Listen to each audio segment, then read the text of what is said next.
ఎల్లిగడ్డ కారంతో నేను ఈరోజు పొడి చూపిస్తున్నాను. అది ఇడ్లీకి, మళ్ళీనేమో ఆమ్లెట్కు, మళ్ళీనేమో అన్నంకు తినొచ్చు. అది నేను ఇప్పుడు మీకు వీడియో పెడతాను, చూడండి.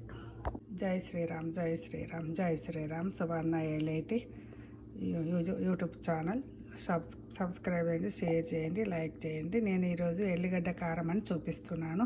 ఎప్పుడన్నా మనకు నోటికి రుచి కూరలు మంచిగా అనిపించినప్పుడు ఇది నెయ్యి వేసుకొని అన్నంలో తింటే చాలా బాగుంటుంది.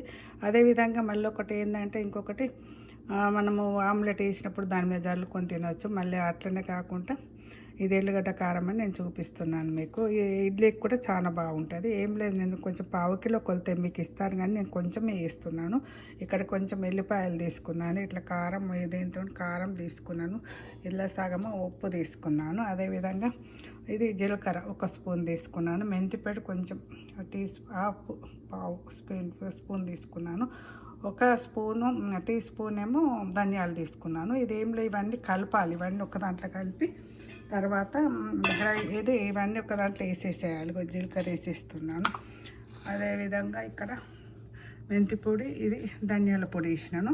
ఈ ఎల్లిపాయలు గ్రైండ్ చేసి అప్పుడు ఇది ఇక్కడ గ్రైండ్ చేసి తర్వాత దీంట్లో వేసేస్తా. తర్వాత మళ్ళీ చూపిస్తాను. ఎల్లిపాయ ఇట్లా గ్రైండ్ చేసినాకనే దీంట్లోనే మన కారపొడి వేసేసి తర్వాత సాల్ట్ వేసి మళ్ళీ గ్రైండ్ చేస్తాను అన్నట్టు. దీంట్లో నేను జీలకర్ర, మెంతి పొడి, ధనియాల పొడి కొంచెం వేడి చేసి తర్వాత గ్రైండ్ చేసి దీంట్లో వేసాను. ఇప్పుడు అదేవిధంగా ఇప్పుడు నేను ఎల్లిపాయ కొంచెం గ్రైండ్ చేసి దాంట్లో కారము, ఉప్పు వేసి ఈ విధంగా దీంట్లో వేసి ఇవంతా కలపాలండి. ఎల్లిగడ్డ కారం, ఉప్పు అవన్నీ మసాలాలన్నీ కలిపినాను. ఇప్పుడు నేను దీంట్లో ఒక పల్లి నూనె పోస్తున్నాను. పచ్చిదే పోయాలి. పల్లి నూనె కొంచెం పోసి దీన్ని కలపాలి. అంతకేం లేదు, దీన్ని కలిపి ఒక 2 రోజులు బయట పెడితే అది మొత్తం పొడిగా అవుతుంది. తర్వాత మనం చికెన్లో కూడా వేసుకోవచ్చు అండి, కారం పొడిలాగా. ఇదండి ఎల్లిగడ్డ కారం పొడి ఈరోజు.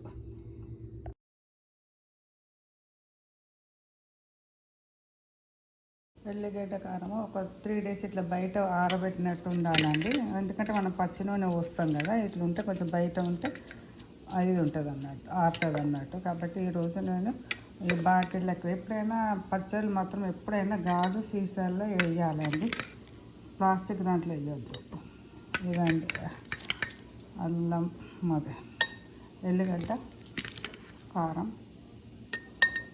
ఇది ఇడ్లీలకు, మటన్లకు, నా కూరలలో వేసుకోవచ్చు, చికెన్లలో, మళ్ళీ నేమో దోశ మీద వేసుకోవచ్చు, ఆమ్లెట్ మీద కూడా వేసుకోవచ్చు. ఇదండి ఎల్లిగడ్డ కారం పొడి.